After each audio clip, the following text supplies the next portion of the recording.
Hey everyone, and welcome to the May edition of 3030. I am your host, Pat Reinhardt from Conductor, and thank you as always for spending 30 minutes of your very valuable time with me. Really excited for the topics today, as I am going to be talking about the April 2023 reviews update, what I'm seeing and hearing. So the last time that we all got together, I talked about that it was just rolling out, and I had already seen some tremors.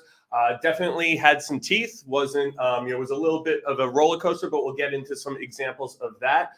Main part of today is going to be talking about Google I/O and my thoughts and reactions to all the announcements and what Google showed around the generative AI portion of search and how they're kind of combining everything together. Really excited to kind of dig into that. Headline is I'm shockingly excited about it and not worried, not as worried as I once was. Also going to talk about Google releasing an update to the helpful content system. I got a lot of questions about this over the last couple of weeks.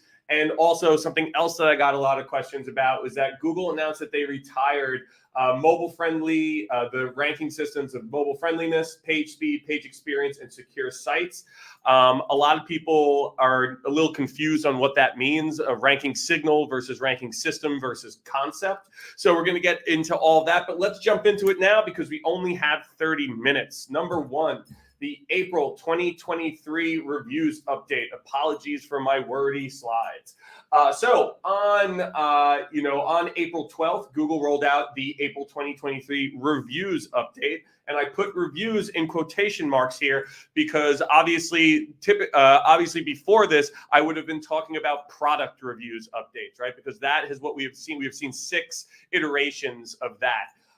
And now here on the latest iteration, we are now talking about all types of reviews. So Google has taken what it learned from the product reviews experiments that it has rolled out. Again, there have been 5 or 6 of those at this time, and then ultimately have applied it to all types of review content.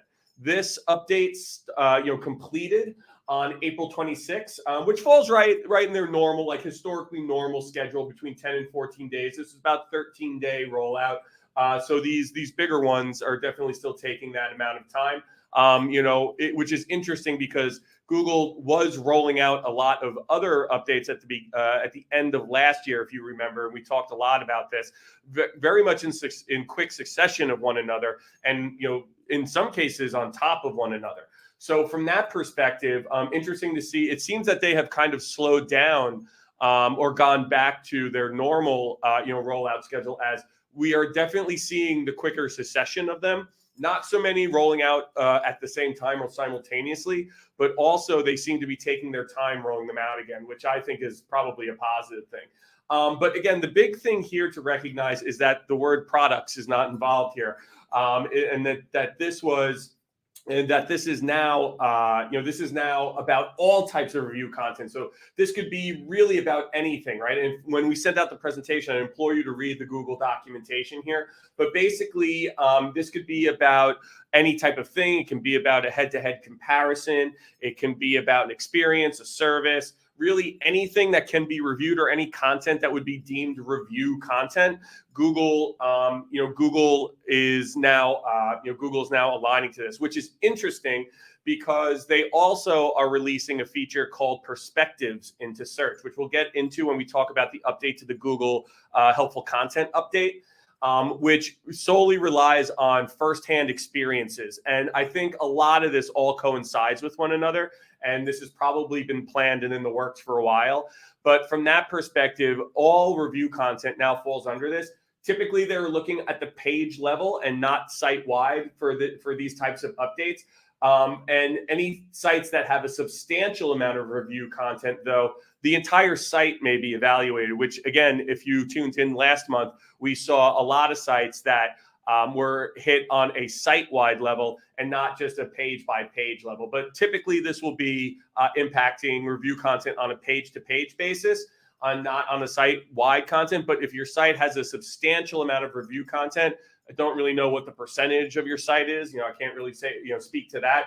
But ultimately, Google may, start to look at the entirety of your site if you have a lot of review content. So the consensus from the industry is that it didn't really have much teeth until the end, but it was a substantial update after that last push. And that's kind of what I'm seeing as well. You can see in SEMrush's volatility sensor that when it started to roll out, it was like it had some hills and valleys, but then really towards the end of it, right? Like April 20th, April 22nd, and 25th, you could really see that this really had a couple of bumps at the end, and that's when a lot of the movement happened. Was towards the end of the update. A lot of people, talked about this, felt like there were several tremors, throughout the update, but definitely the largest one happening at the end, which you can see right here, right? Many more sites impacted this time around, obviously, because it's not just about, product review content anymore. It's about all the different types of review content that live on the web, which again, I think coincides with their rollout of perspectives.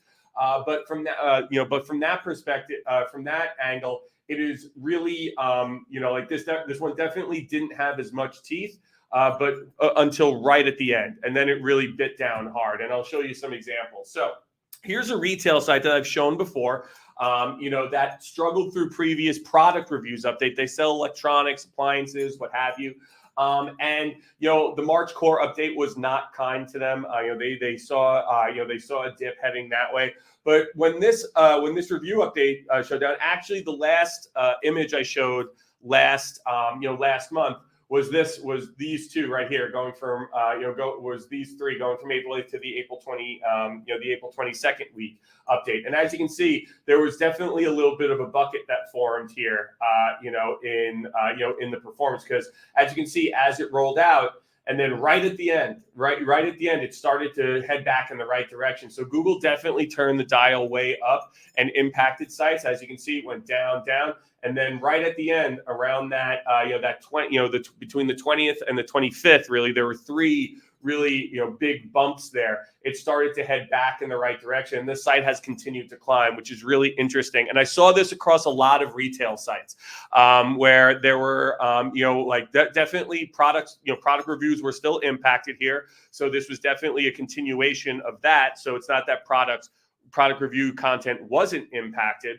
But when thinking it that way, all the different types of review content also was impacted.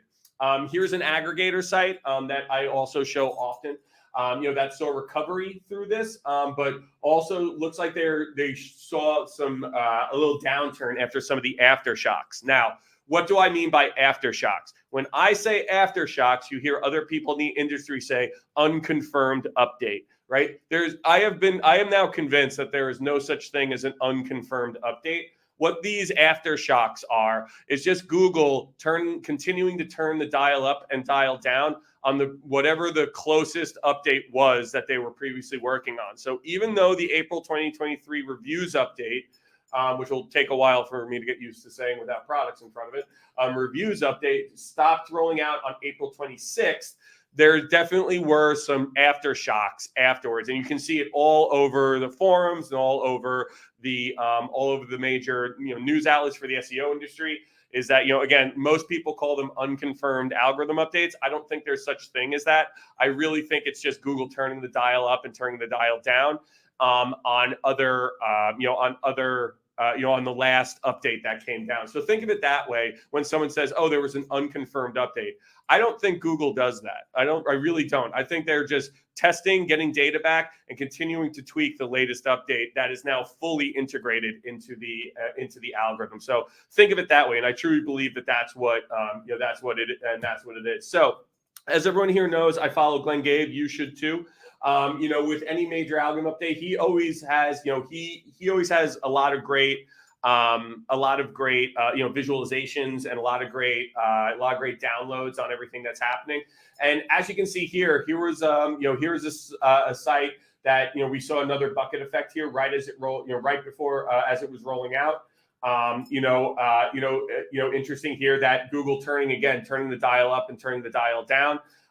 This was an update for, I can't remember what types of reviews site this was, but it was not product reviews. I think it was health reviews or something like that. But at the end of the day, you can see the bucket, effect that has formed here. And again, we're seeing more and more of this, right? We actually have in the next one, which is really interesting. Everyone, you've heard me say this before, and I say this to people all the time. There's hockey stick impacts and hockey stick growth in SEO is very, very, very rare.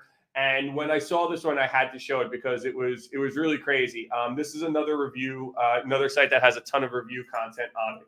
And as you can see, they had been steadily, kind of putting along. They did well back in March. The March core update seemed to be kind to them. But then when this review update rolled out, you look at this hockey stick growth right here, which is crazy to me. It's crazy to me. To see growth like this. But this is not the only chart that I saw like this during this update. So again, it shows you that, Google went out and this wasn't a quiet update. It was quiet up until the end. Like I said, it didn't really have a lot of teeth until right at the end, the last week from April 20th to April 25th. That and finally completing on April 26th. That's when most of the impact happened.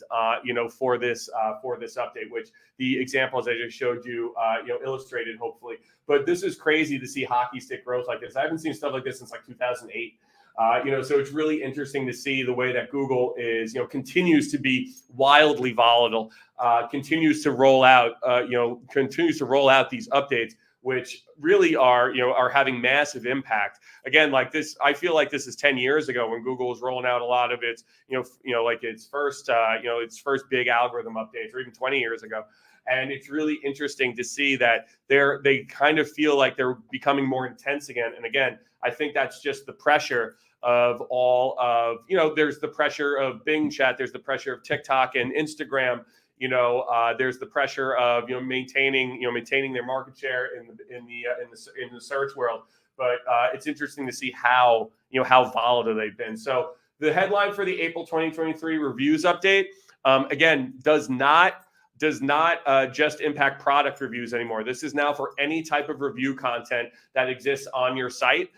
This impacted a lot more sites, didn't have a lot of teeth when it rolled out, but saw most of the impact towards the end in those final 5 or 6 days is really when most of the impact happened, between April 20th and April 25th specifically, even though the update finalized, on April 26th. So that is what I'm seeing and hearing about that. Let's get into the next topic, which is Google I/O. So on Wednesday, May 10th, all the Googlers got out there and they started to talk about all the new products and features that are coming their way. And they said the term AI about 6,000 times in a 90-minute period. It was glorious. Overall opinion is that Google's going to do this right. Going into this, I was probably like a lot of other folks in search, where I was like, hey, if the SERP wildly changes or gets destroyed, that is a threat to my livelihood. That's a threat to a lot of folks, the way that a lot of businesses are run, a lot of income and a lot of, eyeballs come from search.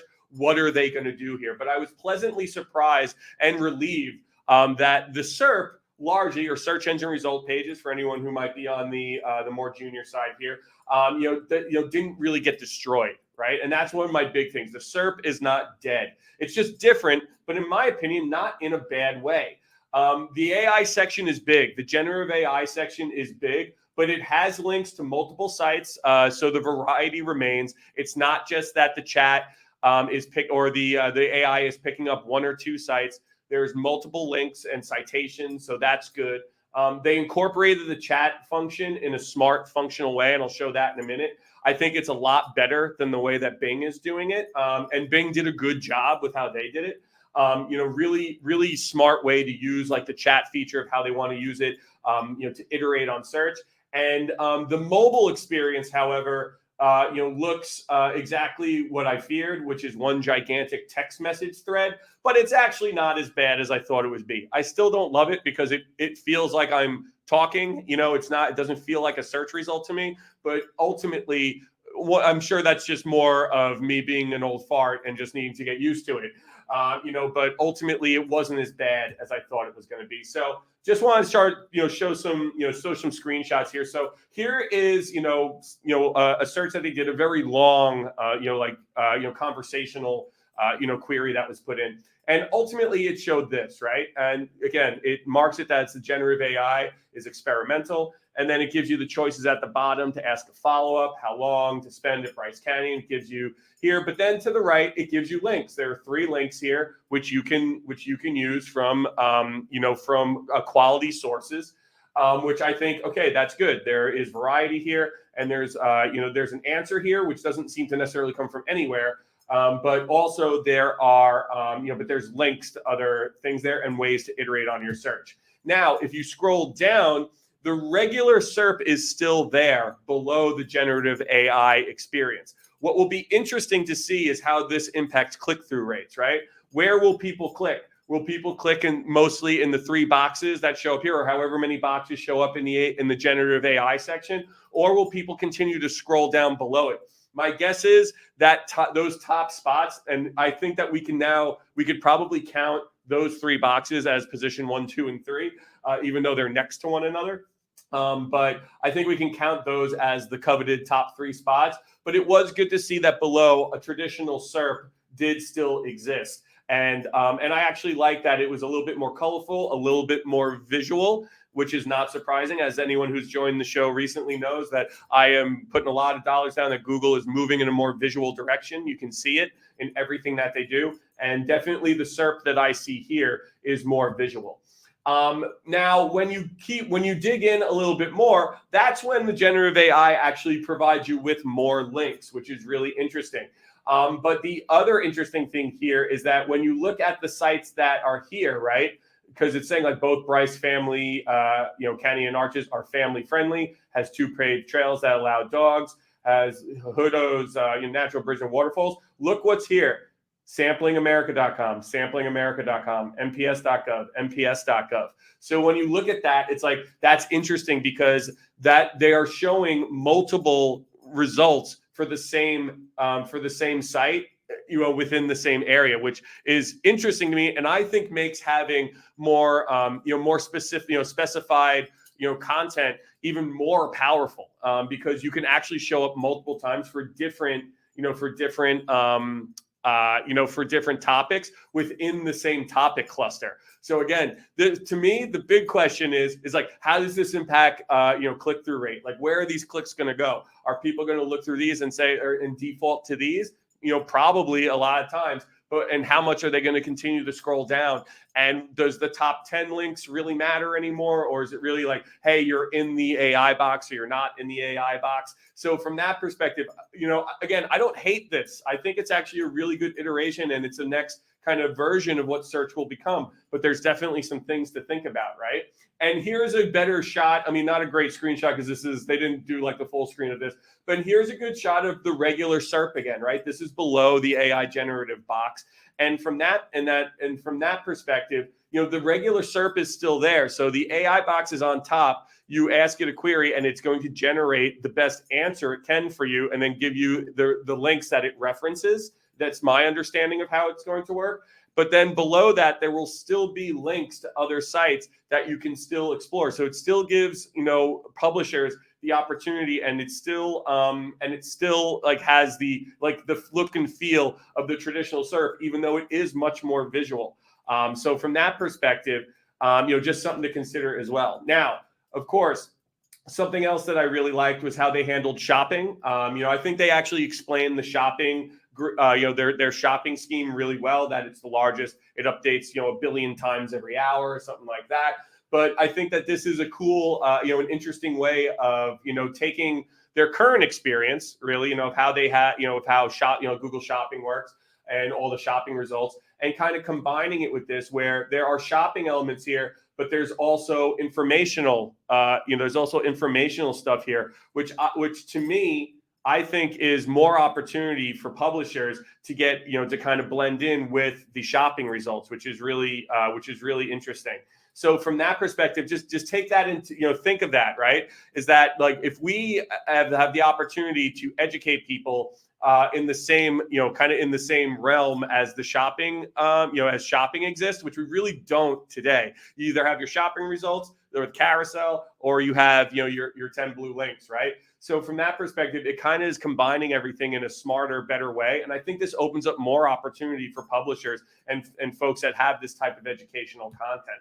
And when you look here, you can see that when you scroll below, again, the regular SERP is still here. The people also ask results are still here. So all of the elements that we're used to today and that Google's been building over all of these years, they're all still here. So I think from that perspective, it's really interesting to think about. I think it's really cool. I like how they've integrated this on desktop, and it's good to see, and it's relieving to see.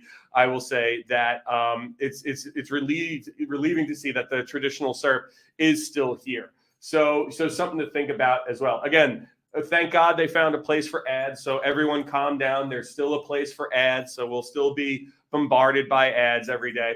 So from that perspective, it's good to see that all, and I'm joking here, but it's good to see that a lot of the elements that we're used to and that we're familiar with, that a lot of our technologies run on, that a lot of our KPIs run on, they're all still here. They're just kind of moved around a little bit, and I think incorporated and mixed together in a very smart way. So from that perspective, I think Google has done a really good job here. And even on mobile, I think when you look at the different ways when you're searching, you can see here that as you search, the SERP is still there. The generative AI box, shows up here. But when you look at it, there's still the regular results. So, the folks that don't come up, that aren't referenced in the AI box, we're still going to be there, right? There's still opportunity to be there. And again, the big question is what happens to click-through rates and where does everything land from that perspective? And then the last box shows what I think everyone who's come to the show knows I've been worried about, is that search is going to turn into one large text message thread. That's kind of what this looks like, but I understand how they're doing it here. And this is in the Google app. I understand it. And I think I could get used to it. It's not necessarily as bad as I thought it was going to be. Couple of comments here before we move on. Given that AI is known to give wrong information, it's noteworthy that authority sites would now compete against an unauthoritative source. Suppose the eye is on AI becoming more up to date and trustworthy. 100%. And also note that Google's AI will be hooked up to the live internet, whereas something like ChatGPT is not. So it's a different type of thing, and you would imagine that Google's would be more accurate, but that is very true that you would still have to make sure and fact check everything. Again, Google has a huge responsibility here to the industry, so there's definitely something to consider.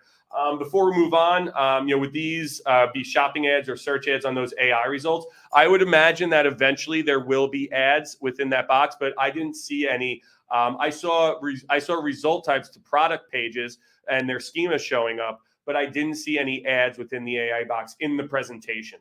So from that perspective, just something to think about as well. So from that perspective, that's what I saw at Google I/O. But as always, everyone, the biggest highlight for me were the jokes. The jokes were just amazing. There was 5 or 6 firecrackers throughout the whole presentation, and I was there for the whole thing. So from that perspective, if you haven't watched the presentation, there's a 9-minute kind of download on it. I implore you to go and watch it. It's fascinating. I think Google has done a good job. And again, I'm not that worried about it. I'm actually pretty relieved and think that they've done a very good job. And I'm excited to dive in and use use it. When is this going to be released? I don't really know. It could be within, I've heard timelines of several weeks to a few months. They're already beta testing Bard. So I'm sure we'll be seeing this in the near future, but it's very cool to see, what they've been doing. In the last 5 minutes here, so Google is releasing an update to the helpful content system. So Google released a blog post that introduced their new perspectives filter, which again is definitely targeted at Instagram and TikTok and more influencers and people who have firsthand experiences. That is something I will cover another time. Today, we're talking about the helpful content update and the update to the helpful content ranking system, right? This was positioned as an update that more deeply understands content created from a personal or expert point of view. And it talked a lot about like showing more hidden gems from hard to find places, from places like, which I thought was interesting, like a comment in a forum thread or a post on a little known blog or an article with unique expertise on a topic. So that's really interesting that Google might start showing results for like comments on forums, which is really interesting to me. That we would start to see things like that. And I'm really curious on how they're gonna do that and how they're gonna service that and make it and kind of confirm that that's what you should be looking at. That's the best possible answer. And again, that's it could work out great, but from that perspective, expect a lot more smaller, I would say, sites or maybe less known sites to get a lot. The playing field's going to get a lot more even here, it feels like, and I'll be interested to see. They said this is in the coming months, so we don't have a hard date on when this is going to go live, but I'll be interested to see how many like bigger box people and publishers and retailers are displaced by comments on a forum or things of that nature. It'll be really interesting to see that and see how that changes the SERPs, right? Again, there's going to be an increased focus on people who have created, this by having firsthand experiences, which shouldn't be surprising for anyone. Google's been pushing in this direction for a really long time, and again, this is kind of where the product reviews, updates started. Was that they really only wanted to service reviews of people with firsthand knowledge of the product, and not just comments that say "great" or "good product" or "this sucks." It's about people who are explaining their experience with products and then ultimately following up with it. And now they have expanded that to all types of review content. And again, this plays into that. All of this stuff is connected. So it's interesting. And from that perspective, this is not live yet. I want to be clear. This is not live yet, but it did say in the coming months. So again, I'll keep everyone up to date. If you keep coming back to 3030, I'll keep you up to date. But again, the biggest thing here is the second bullet. The system will soon show more hidden gems from hard to find places, like a comment in a forum thread, a post on a little known blog, or an article with unique expertise on a topic. It'll be really interesting to see how that will play into the SERPs going forward, and how they'll actually start to surface that also in the AI generative box when it does go live, right? Question here, is the perspectives filter something the searcher enables, or is it part of the standard SERP? Great question. So this is a filter that the searcher themselves would have to enable. So when you search, you have a few boxes of filters, on your mobile device that you can click on. This is the same thing. When you click on the perspectives, and again, when we send out the presentation, go read this blog post and it will show you what it looks like. But it is a filter that you enable, that you have to click on to get the to actually enable the filter. So it's not something that's just going to be there. But the experience is very different. It goes from links to a grid, and there's a lot of YouTube videos there. There's a lot of TikTok videos there, Instagram posts, things of that nature. So my guess is this is a much more social media focused type thing. Again, don't have a lot of info on it yet, just this blog post. But again, when we send out the presentation, definitely take a look. There. We have 1 minute left. I'm going to shoot through this. Again, Google has retired the mobile-friendly page speed, page experience, and secure site ranking systems. A lot of people were freaking out about this, saying like, wait a minute, does that mean mobile friendliness doesn't matter? Does that mean page speed doesn't matter? What about page experience that they've been talking about? And does it matter that sites sites aren't secure anymore?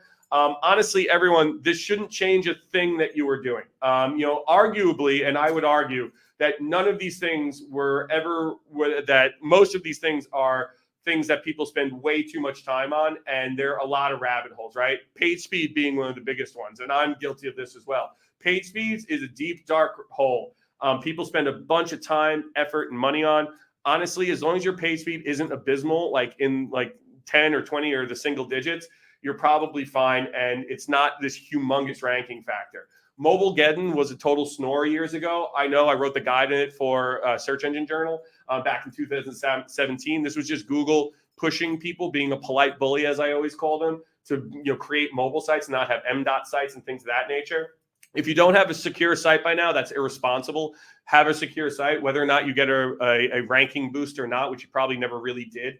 The fact that you don't have a secure site, that's a bad thing in general. And again, page experience, I have always said this is more of a concept, and that Google has confirmed that it is.